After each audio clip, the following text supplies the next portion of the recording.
So I always ask this question, and I have to ask your forgiveness in advance because I didn't warn you. Okay. And it's usually not very fair. Okay. But it usually also yields the most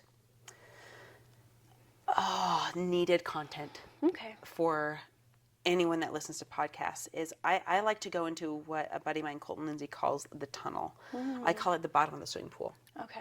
And we all have these moments in our lives, especially entrepreneurs, because that's usually what the business solved. Yep.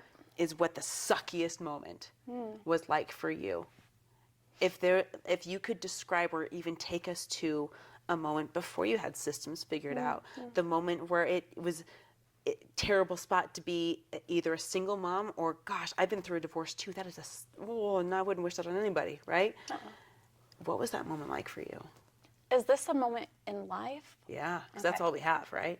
Yeah.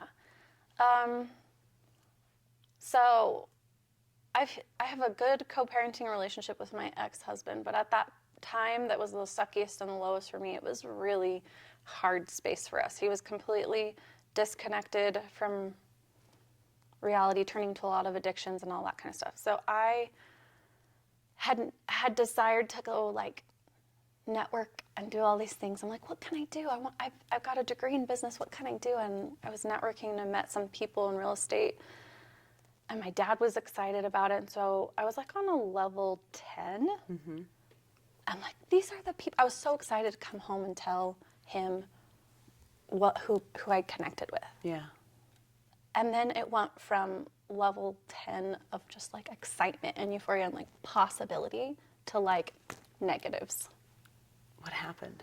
I came home and my young daughter wasn't in bed. I feel like it's hard to explain these without divulging private Of course, information. only share what you're comfortable And so, with. But like,